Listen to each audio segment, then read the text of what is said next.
¿Qué pasó con los mundialistas de Rusia 2018? Hoy 28 de julio creo que es una buena fecha para recordar a aquellos jugadores que nos hicieron tan felices por allá del 2018 cuando Perú clasificó al mundial después de 32 años. Han pasado 8 años, 8 largos años donde Perú, en vez de acercarse nuevamente a poder clasificar a un nuevo mundial, se alejó cada vez más. Es por ello que siempre es bueno recordar historias del pasado, historias bonitas que nos remonten a tiempos mejores. Así que esto vamos a hacer en este video. Vamos a hablar un poco de lo que fue la clasificación a Rusia 2018, cómo lo viví yo en ese tiempo con tan solo, si no me equivoco, 16 años.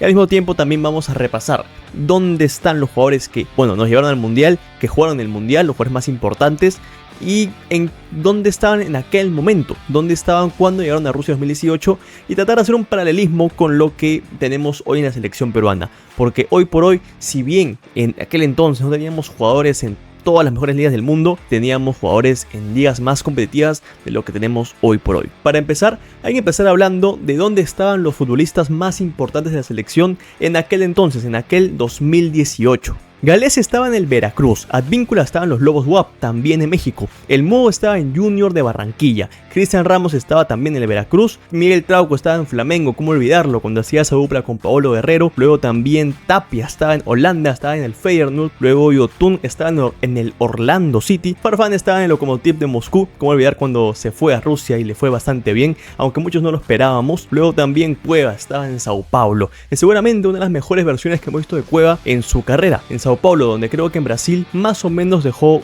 un buen recuerdo. Luego también André Carrillo estaba en el Watford, en la Premier League, que si bien él luego comentó que no se sentía demasiado cómodo jugando en el fútbol de la Premier League, creo que todos seremos felices teniendo un peruano nuevamente en la liga seguramente más importante del mundo. Y por último, Paolo Guerrero seguía en Flamengo, justo un poco antes, unos meses antes de irse al Inter de Porto Alegre. Y luego otros futbolistas también que teníamos importantes en la banca, como por ejemplo el Orejas Flores, que era el de los goles importantes, estaba justamente en Dinamarca, en el Aalborg. Yo creo que todos nos quedamos con la espina de poder ver a Flores en una liga, en un equipo más competitivo. Creo que todos quisimos ver a un Flores que pelease por cosas más importantes. Creo que él mismo también comentó después que él creyó que después del mundial iba a ser algo interesante y no fue así, que no le llegó ninguna oferta importante a otro equipo, por lo que al final no pudo despegar, no pudo ir a una liga mejor.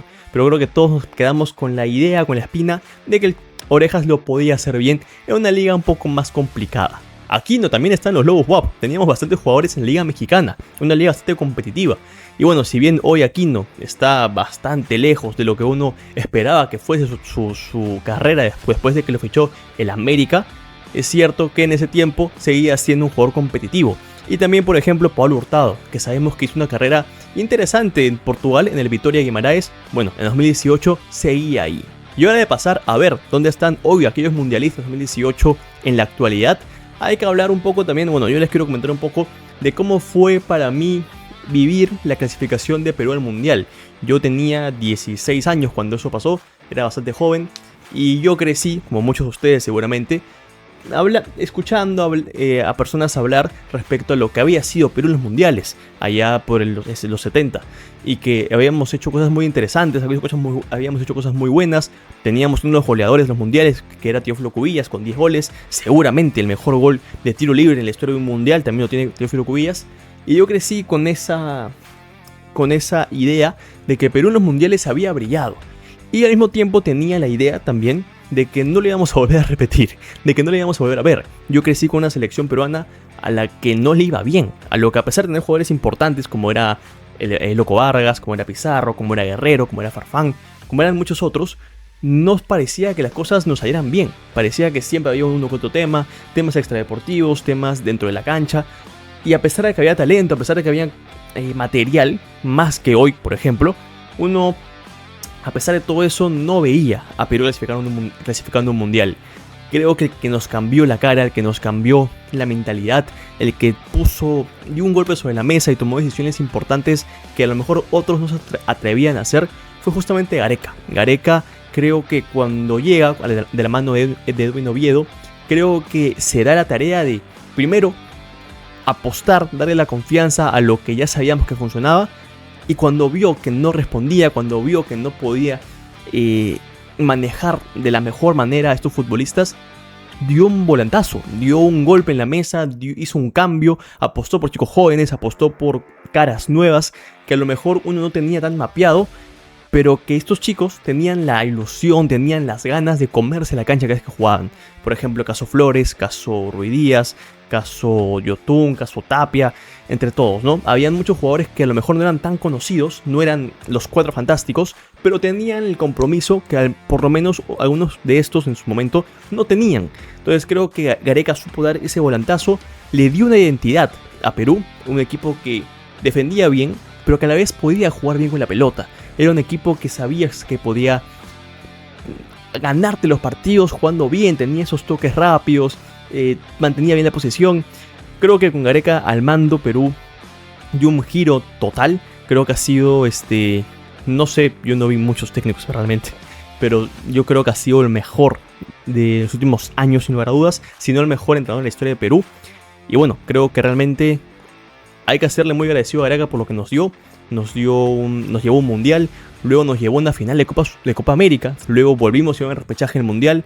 Tuvimos todo muy cerca. Creo que, bueno, ya el tema de Lozano y cómo se fue Gareca es tema de otro video, tema antiguo que no vale la pena volver a sacar a la luz, pero realmente creo que se equivocó la selección peruana, se equivocó la Federación Peruana en no seguir contando con Gareca hasta el sol de hoy. Yo creo que hasta el día de hoy, si Gareca seguía al mando, a lo mejor podíamos ver una mejor versión de Perú.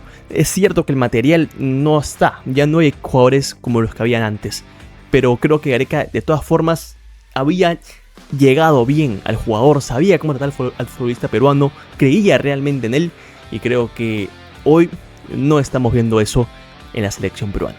Y ahora sí, para terminar, pasemos a repasar dónde están hoy los héroes de Rusia 2018. Gales está en Deportivo Cali, es uno de los futbolistas que todavía se mantiene en el extranjero. Es cierto que sonó con fuerza por volver a Alianza, pero todo parece que su futuro va a seguir en Colombia. Luego Luis Advíncula, que creo que fue de los que después de la Copa del Mundo tuvo una de las mejores carreras, jugando en Boca Juniors, donde llegó a ser un jugador importante, pero hoy está en Alianza Lima. El Mudo Rodríguez, para mí el mejor defensor central que yo vi con la camiseta de la selección peruana, se retiró. Es cierto que a nivel de clubes no le iba demasiado bien, pero cuando se ponía la camiseta de la selección peruana sabíamos que era un seguro en la defensa. Cristian Ramos hoy está en Municipal, todavía no se retira. Es cierto que ahora también tiene un podcast, pero bueno, por el momento sigue en Municipal, en la Copa Perú. Miguel Trauco que después de la Copa del Mundo sigue en Flamengo, tiene una altas y bajas en su carrera, vuelve a Alianza, no lo hace bien y además de tener un tema extradeportivo, hoy está en Boys. Yoshimaru Yotun, después del Mundial se quedó en el Orlando City por bastante tiempo y hoy ya está de nuevo en su casa, de nuevo en Sporting Cristal. Farfán se retiró, fue campeón con Alianza Lima, pero ya la rodilla no le daba más y se retiró del fútbol. Cristian Cueva, creo que de los casos que uno esperaba mucho más de él, creo que de los últimos años ha tenido bastantes temas extradeportivos, no volvió a ser el mismo, es cierto, por más que la calidad la tenía de sobra, pero bueno, hoy está en Boys también, después de tener un paso bastante discreto por Juan Pablo II. André Carrillo, seguramente el que está hoy por hoy en el equipo más importante de todos aquellos mundialistas, después de su paso por la Premier League y estar bastante tiempo en Arabia, hoy está en Corinthians, en Brasil, peleando en una de las ligas más complicadas del mundo. Y por último, el capitán Paolo Guerrero, después de una buena trayectoria en el fútbol brasileño, volvió a su casa, volvió a Alianza Lima y este año se va a retirar. Y otros jugadores como por ejemplo Flores, ya está en la U, Paulo Hurtado me parece que ya se retiró, Aquino es una incógnita lo que va a pasar con su futuro, no está bien, pero bueno, dentro de todo, creo que los mundialistas después de 8 años, algunos cumplieron las expectativas, otros estuvieron muy lejos de cumplirlas, pero creo que nada les va a quitar, nadie nos va a quitar lo bailado. Creo que cuando nos acordamos de aquellos héroes de Rusia 2018, muchos de nosotros esbozan una sonrisa por lo que la felicidad que nos causaron en aquel momento, hace 8 años, en Rusia 2018. Pero bueno, con esto llegamos al final del video. Quería hacer este video medio patriótico para recordar un poco lo que fue la última gran generación de Perú que nos llevó a un mundial después de 72 años. Hay que ver cuántos años van a tener que pasar para que Perú vuelva a clasificar una Copa del Mundo. Con lo que tenemos hoy, con cómo se está manejando la Federación Peruana, con todo, parece bastante complicado. Yo creo que Perú va a tener que pasar muchos años o la FIFA nos va a tener que dar una mano para que podamos ver a la selección peruana en un mundial, en la cita del fútbol más importante del mundo. Cuéntame en los comentarios tu opinión respecto a este video, cuéntame qué opinabas de los mundialistas de Rusia 2018 en su momento, qué esperabas de ellos, si cumplieron con tus expectativas o no lo hicieron. Y bueno, ¿qué opinas de dónde están hoy? ¿Crees que cumplieron con lo que uno esperaba de ellos o no? Cuéntame todo aquí abajo. Así que nada, espero que tengan unas muy bonitas fiestas, espero que le hayan pasado bien, bueno, o que la sigan pasando bien. Y espero que también este video les haya gustado. Ya saben que pueden comentar, compartir, darle like y suscribirse para que así podamos seguir creciendo como comunidad. Así que nada, les mando un fuerte abrazo, les deseo muy buenas fiestas de 28 de julio. Y nada, nos vemos pronto en un próximo video. Chao.